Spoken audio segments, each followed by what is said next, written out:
बिस्मिल्लाहिर्रहमानिर्रहीम अस्सलामु अलैकुम रहमतुल्लाह। शहबाज शरीफ ने एक साजिश की है और ये साजिश इसके गले पड़ने वाली है। नून लीग ने पिछले एक साल में जो भी काम किए, नून लीग ने जो भी हरबा इस्तेमाल किया, जो भी हथकंडा इस्तेमाल किया, वो उल्टा इसके गले पड़ गया। इन्होंने इमरान खान को अरेस्ट करना, इमरान खान को डिस्क्वालीफाई करना, इमरान खान के घर के ऊपर छापा, कभी इमरान खान की गिरफ्तारी, कभी उसके ऊपर पर्चे, मुकदमे, दहशतगर्दी के, गद्दारी के, बगावत के, वो तमाम की तमाम चीज़ें नून लीग और शहबाज शरीफ के गले पड़ गई। अब जिस तरीके से शहबाज शरीफ ने ये प्लान किया हुआ है कि मैंने किसी सूरत सुप्रीम कोर्ट का हुक्म नहीं माना। देखें, अब आप इस मामले को समझें। मरियम नवाज़ ने असल में ये शहबाज शरीफ को डिस्क्वालीफाई करवाने के लिए ये पूरा एक जाल बिछाया। शहबाज शरीफ को इसकी समझ आ गई है, शहबाज शरीफ को इसका पता चल गया है, शहबाज शरीफ को इसकी भनक पड़ गई है। अब शहबाज शरीफ ने ये काम किया है, शहबाज शरीफ ने कहा है कि मैं अपने सर नहीं लूँगा, मैं क्यों ना अहल हूँ, मैं कैबिनेट के ऊपर डाल देता हूँ और कैबिनेट के बाद मैं पार्लियामेंट के ऊपर डाल देता हूँ कि पार्लियामेंट ने और कैबिनेट ने इस बारे में फ़ैसला किया है और इन्होंने फ़ंड नहीं दिए, इन्होंने इलेक्शन कमीशन को पैसा नहीं दिया और मेरा इसमें कोई काम नहीं, मेरा इसमें कोई किरदार नहीं, रोल नहीं, इस वजह से मुझे तो बरी ज़िम्मा करार दिया जाए।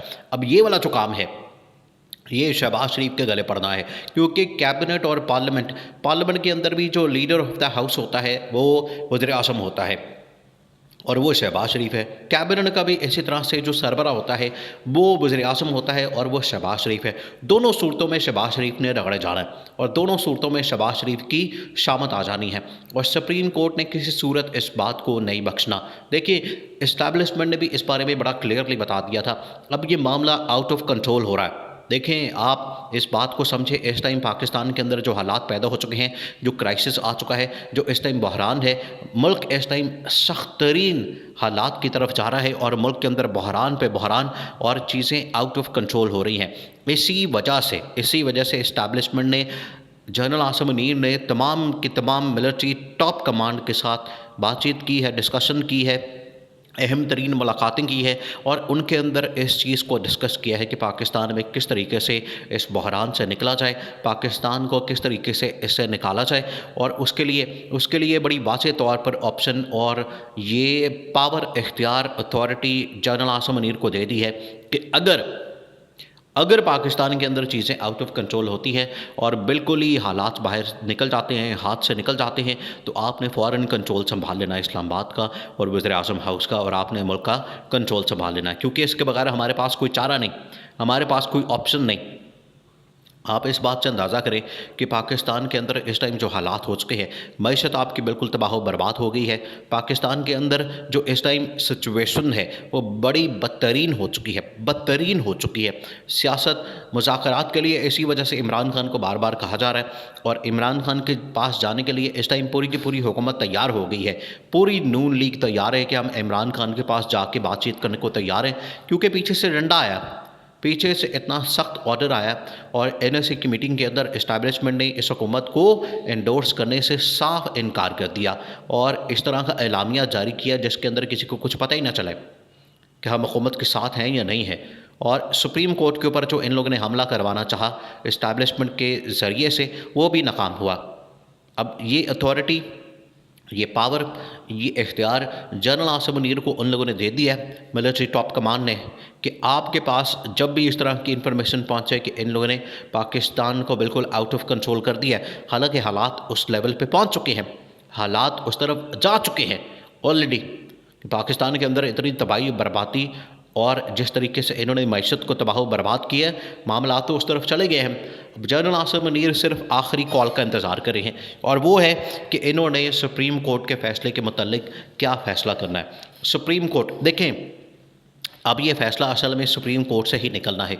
सुप्रीम कोर्ट के सामने जब रिपोर्ट सबमिट की जानी है इलेक्शन कमीशन की जानिब से कि हमने तो इलेक्शन का शेड्यूल, अब इलेक्शन कमीशन अपने आप को बचाना चाहता है, अब इलेक्शन कमीशन बीच में से निकलना चाहता है। इसी वजह से शहबाज शरीफ ने पार्लियामेंट के ऊपर और कैबिनेट के ऊपर ये सारा का सारा मुद्दा डाल दिया, ये सारा का सारा कुछ डाल दिया ताकि कैबिनेट और पार्लियामेंट को पकड़ा जाए लेकिन मेरी जान खलासी हो जाए। इसमें शहबाज शरीफ ने नहीं बचना। इलेक्शन कमीशन ने जाके ये कहना है कि हमने तो अपनी जो आइन और कानून के मुताबिक ज़िम्मेदारी थी उसको पूरा कर दिया, उसके अंदर हमने इलेक्शन शेड्यूल जारी करना था वो हमने कर दिया। आपने जो इलेक्शन शेड्यूल कहा था उसके बिल्कुल मिनुअन अमल दरामद करते हुए उसके ऊपर हमने वो इलेक्शन शेड्यूल निकाल दिया। उसके बाद हमें चाहिए अब पैसा, हमें चाहिए अब सिक्योरिटी एहलकार, हमें चाहिए अब स्टाफ, हमें चाहिए हर वो चीज़ जो इलेक्शन प्रोसेस के अंदर हमें ज़रूरत होती है, और वो हमें मिलती है हुकूमत से, हुकूमत के इदारों से, वज़ारत दिफ़ा से, वज़ारत दाखिला से, वज़ारत ख़ज़ाना से।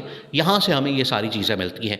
तो जब इलेक्शन कमीशन ने कहना कि वहाँ से कुछ आया नहीं, फिर हुकूमत तलब की जानी है वहाँ पर, और हुकूमत की क्लास होनी है, और हुकूमत के ऊपर तौहीन अदालत लगनी है। अब शहबाज शरीफ की बारी आने वाली। शहबाज शरीफ जो है वो इस सूरत में जाएगा, और जैसे ही अगर वहाँ से सुप्रीम कोर्ट के ऊपर इन लोगों ने हमला किया, या ये कहा कि हम सुप्रीम कोर्ट का फ़ैसला नहीं मानेंगे और सुप्रीम कोर्ट के हुक्म के ऊपर हम अमल नहीं करेंगे, या हम अदालत के अंदर नहीं जाएंगे, तो फिर सुप्रीम कोर्ट के पास ये इख्तियार है, चीफ जस्टिस के पास ये इख्तियार है कि वो फिर फ़ौज को तलब करेगा, फ़ौज को बुलाएगा और सारे के सारे कंट्रोल को फ़ौज के हवाले कर देगा, और फ़ौज को कहेगा कि आप सुप्रीम कोर्ट ऑफ पाकिस्तान के इस हुक्म के ऊपर अमल दरामद करवाएं, इस हुक्म के ऊपर हर हाल में अमल दरामद होना चाहिए। अब बैकडोर के ऊपर मुज़ाकरात हो रहे हैं, बातचीत हो रही है, और इमरान खान के सामने इन लोगों ने सरेंडर कर दिया है। शहबाज शरीफ इसमें से निकलना चाहता है। आसिफ ज़रदारी ऑलरेडी जान चुका है कि इस क्राइसिस में से अब कुछ नहीं निकलने वाला। मैंने जो अपनी गेम डालनी थी वो डाल दी है। शहबाज शरीफ पूरी नून लीग से मैंने बदला ले लिया, सिंध भी मैंने अपने कंट्रोल में कर लिया, बलूचिस्तान भी मैंने अपने कंट्रोल में कर लिया। अब कौमी असम्बली भी डिसॉल्व हो जाए, दोनों बाकी पंजाब और KP असम्बली तो डिसॉल्व हो चुकी हैं, तो कौमी असम्बली और बाकी चारों की चारों सूबाई असम्बलियाँ डिसॉल्व हो जाएँ और मुल्क के अंदर एक ही वक्त में इंतखाबात हो जाए। अब आसिफ अली ज़रदारी ने भी इनको कहा है कि आप जाएँ इमरान खान के पास, इमरान खान के साथ बैठें, बातचीत करें, मुलाकात करें और इंतखाबात की तरफ जाएँ। क्योंकि आसिफ ज़रदारी ने कोर कमेटी मीटिंग कॉल की थी पीपल्स पार्टी की, और उसके अंदर 2 टोक अंदाज में इस बात का फ़ैसला किया गया कि किसी सूरत इंतखाबात को आगे नहीं जाने देना, डिले नहीं करने देना, और हमने अगर डिले करने की कोशिश की गई तो हमने सबसे बड़ी रुकावट पैदा करनी है, और हम डिले नहीं करने देंगे और इस गैर आइनी गैर कानूनी काम को। और अब सोने पे सुहागा ये है कि इन्होंने जस्टिस काजी फ़ाइज़ ईसा को पार्लियामेंट के अंदर बुला लिया, और पार्लियामेंट के अंदर बुला के देखिए ये क्या मंजर है कि फ्यूचर का एक चीफ जस्टिस जिसने 8-10 महीने बाद चीफ जस्टिस बनना है, उसको सुप्रीम कोर्ट का चीफ जस्टिस बनना है, उसको बुला के पार्लियामेंट के अंदर तकरीर करवाई जा रही है। ये पाकिस्तान की तारीख में पहली मरतबा हो रहा है कि वो आसिफ ज़रदारी के साथ बैठा हुआ है, शहबाज शरीफ के साथ बैठा हुआ है और पूरी हुकूमत के साथ बैठा हुआ है। इससे बदतरीन तासुर आज तक अदलिया का नहीं गया, हालात मुकम्मल आउट ऑफ कंट्रोल हो चुके हैं। ये इस बात का सबूत है, और जनरल आसिम मुनीर के हाथ में ये सारी गेम है। सुप्रीम कोर्ट ने इनको हुक्म देना कि पूरे इस टाइम हुकूमत के ऊपर इनको फारिग करें और पूरा मामला कंट्रोल करें, कंट्रोल संभालें।